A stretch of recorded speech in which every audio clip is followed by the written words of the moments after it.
Welcome to a new video. Today I'm going to show you how to do, I guess, the first effect that everyone does when they first start using Photoshop to post it on Instagram. I've seen it all over Instagram. Today I'm going to show you how to throw your camera in the air without throwing your camera in the air. What do you need to do for this? First, take two images on a tripod. This is important because we're going to mask these two photos together, so it has to be on the same location, same distance, same spot. So use a tripod. First, take a picture with just your hand in the image pretending to throw something in the air, and then you hold your camera with your hand or on a tripod. Would be great to easier mask it out to the spot where the camera would be if you threw it in the air for real. Be careful that if you hold it with your hand like I did, to not put your hand in front of the camera, because you can't just mask around the edge. So your hand has to be behind everything and not, like, for example, in front of the grip, because you can't mask that out, or at least it would be way harder. So just try to put your hand behind the camera, so you just have to mask out the camera and not your hand. Okay, so let's start in Lightroom. First, I'm gonna drag my images in. So these are the images that I took. Also be sure to do this with manual focus, otherwise your focus could shift, which also could ruin the effect. So just keep it on manual focus. This way nothing will change in between these images. Okay, first I need to do a basic correction, because of course it's way too dark. It's almost just a silhouette because it was backlit. This has nothing to do with the masking tutorial about the throwing the camera in the air effect. It's just in my example because it was so dark. You don't have to shoot it so dark, so you don't have to make it brighter. If you're not interested in me quickly editing these pictures and just want to see the effect, then skip to this timestamp where we will continue with the masking tutorial. Okay, so let's look what could be a cool preset. Okay, so I'm going to select the clean preset. Now I'm just gonna take out a little bit of the shadows, a little bit more light. I'm just really messing a little bit with these basic adjustments. Wow, I recognize Lightroom is in German again. My computer restarted overnight and apparently my language has changed back to German when it was in English yesterday. I just edited a video on Final Cut 2 seconds ago and it was in English, but Lightroom is in German. And also Photoshop is in English. What the hell is going on with these Adobe programs? Anyways, I'm just gonna continue editing the image a little bit. Just gonna put the lights maybe a little bit more because I wanna bring out the sun. That looks pretty nice, I think. And now I'm just gonna hit Command C, copy these settings onto this image. So we have these two shots edited the same way. Now I'm gonna go to Photo, Edit in Adobe Photoshop 2021. First I need to import these two pictures, select the path where we want to export. Okay, now we have these two images inside of Adobe Photoshop. As you can see, this one is in English. I don't know what's going on.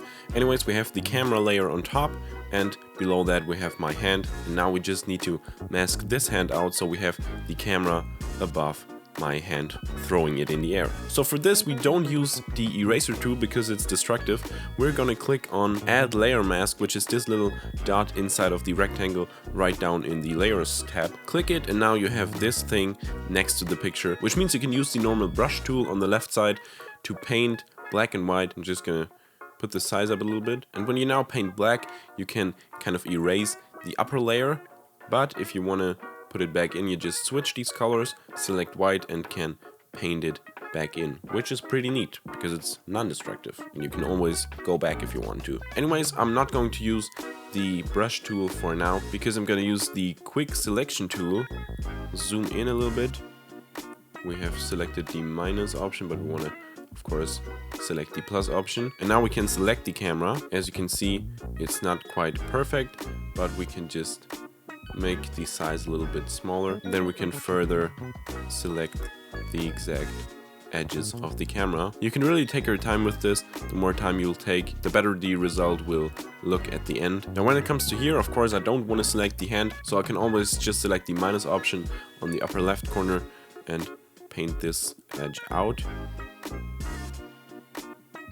Be sure to get everything that you don't want.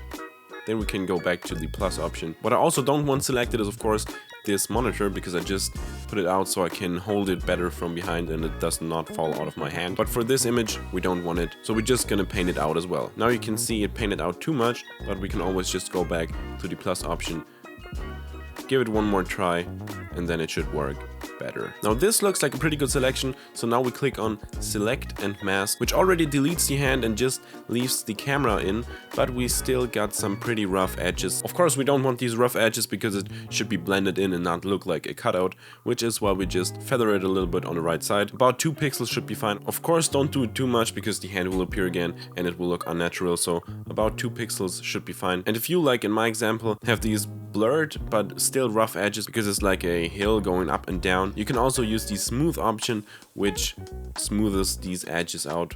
Also a pretty cool feature. And I actually think I'm gonna put that to 100 because it looks pretty good. Then we click on OK. And now sometimes your hand appears again, but don't panic. You just have to click Add Layer Mask one more time and your hand will disappear. And then you're left with this result. And it looks like you throw your camera in the air. Now you could already be finished with this result, but if you're not satisfied, you also could add a realistic motion blur by clicking Filter, go to Blur and add a motion blur on the camera. Of course, that is too much. If you adjust the angle to a 90-degree angle, because you of course throw it upwards, and then a blur distance of about 10 pixels should be fine, because of course it's unrealistic if it's too sharp, because if you throw it in the air, even if you have a shutter speed of 1/250th of a second, sometimes it will still have a little bit of motion blur left. So it's just realistic to add a little bit of motion blur in the editing. You can of course also keep it sharp if you want to. Here you can see it with and without the motion blur. I think both examples look good, but if you add a bit of motion blur, it just gives it the extra touch and makes it more realistic, because it looks like you really threw it in the air and not just edited inside of Adobe Photoshop. And that's already it from this video. That's how you throw your camera in the air without throwing your camera in the air, without having the potential to break your camera, which is pretty neat, I think. So if you enjoyed this video, please be sure to hit that like button and also consider subscribing for more amazing filmmaking related and photography, editing, Photoshop content just like this video. You can see more Photoshop videos right here and right here, and you can find a playlist with more Photoshop videos right here, and you can subscribe right down here. And I will hopefully see you in the next video. Goodbye!